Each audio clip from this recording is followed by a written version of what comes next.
Bonjour les amis, bonjour YouTube.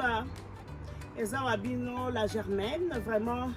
Nami Sibino est belé, ça fait à peu près 2 semaines de mon anité parce que nama kamwa rentrée scolaire yabana, nde loko et tungisa kinga mwa makasi, mais sinon ça va, je suis de retour. Ngai Wabino, la Germaine. Lelo na memeli bino quand même moi eloko moko un peu rapide, tokoka linga Thompson. Alors sans plus tarder, na Thompson na biso na saleli kaka bouillon nanga oyo pona ko épicé nango poisson nanga mais na épicé yango depuis lobby na tiaki yango na frigo nde bozomona. Alors toko salela céleri oyo boyebi yango na salela ki yango kala mingi te et puis na ndembi mais ndembi lokola na sina niki yango nyonso moyena la kiseza te donc tokozala na besoin ya bouillon na biso oyo bozomona de poulet oyo ya vert et puis na saleli tozala besoin ya matungulu, tokozala na besoin ya ndembi na céleri. Alors na kati awa na tie nanga kaka oyo ya vert nde bomoni nde tozokalinga Thompson na biso na episaki yango déjà depuis hier soir na tie yango na frigo mpo nga nalingaka biloko na ngai ezala bien épicé. Alors sans plus tarder tozoleka na kokalinga Thompson na biso déjà na tie mafuta na nga na moto. Donc maman soki ozosala Thompson babiloko na yo c'est mieux vraiment otikelango mwa temps mpona ekota vraiment baépice na yo sans problème. Alors sikoyo nazokende na kokalinga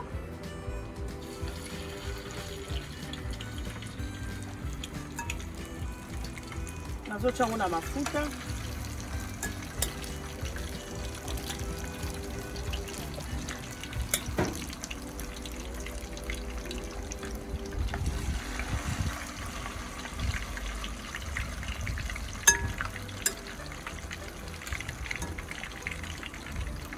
Voilà, soko zo kalinga Thompson okotia mutu moko etali kote oyo mutu mususu etali kote kuna pona kopesa moi espace. Otikela ngo pe quand même moi espace pour la facilité ya kobalola yango très bien. Voilà. Otika yango ekalingama très bien comme ça tokoleka na kolakisa bino eloko nini na kosala quand même na kokalinga poisson na biso. Donc pour l'instant tozela nanu ekalingama et puis tozongeli lisusu. Voilà, Thompson na biso tokalingi tozobimisa suko tour na biso asuka tozomona ekalingami vraiment kitoko, très propre. Yango na lingaka épice vraiment ekalingaka esalaka bien ezikisaka te yimbisaka te.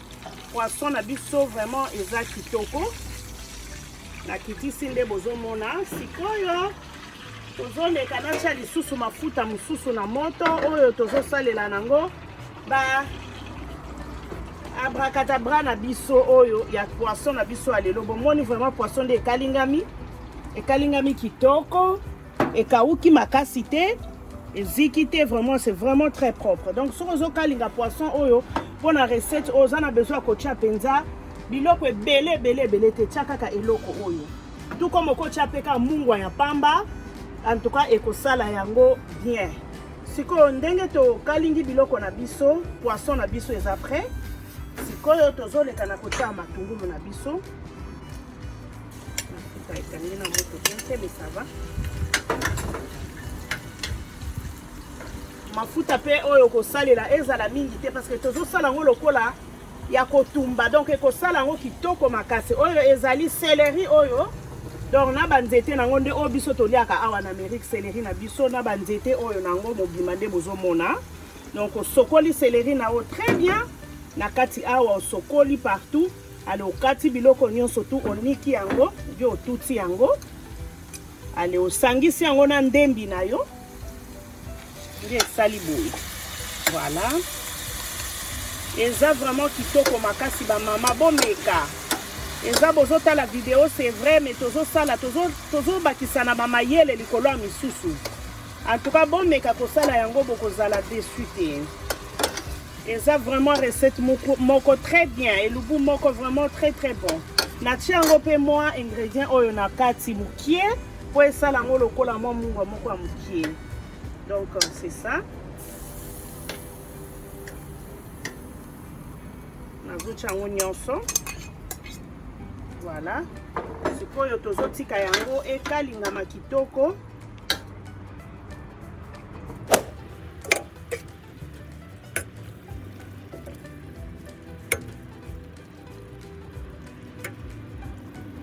Voilà, bomoni sauce na biso yango yo. Donc ezaka Thomson ya kokalinga ndenge bomoni to chema ite le côté.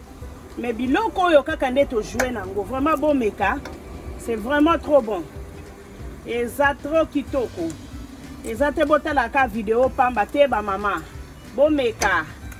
Bon meka, vous ne serez pas déçus. Donc après obadi ko tia poisson na yo. Ozo tia biloko yango na kati. Ezo salango seben. Ezo bimaloko a poisson ya kotumba. Donc elekina ya kotumba. Donc c'est très bon. Très très très bon même. Essayez vraiment, vous ne serez pas déçus. Bon, c'est la makasi. Donc faut na salango parce que na ko récupérer biloko yo. Na chango na ba maninga.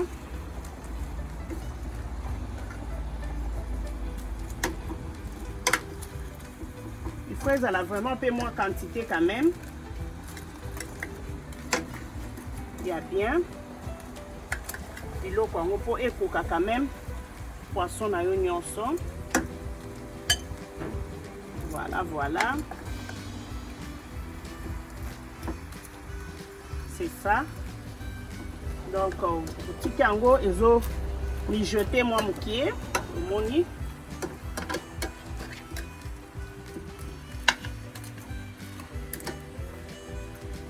Petit kango, ils ont chauffé les sous-sous.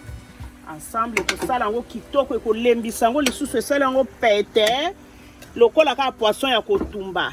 Ko soko zulingo servir. Ozui kaka boye na sani na lutu na yo. Otie na sani, c'est ça. Voilà. Donc recette na biso ya lelo esili. Nde bozo mona. Alors na makusa na biso ya lelo bomoni biloko to saleli vraiment bolanda. Bosala exactement kaka ndenge na sali zaka Thomson na kokalinga ya pamba o mais to bakisi yango pe mo eloko moko epesa ngo lisusu moi goût mususu. Donc vraiment je vous aime beaucoup. Bon makaka ba vidéo te ba wana ba s'abonner te, essayez de vous abonner toza wana pona ko bakisela ka moi mayele.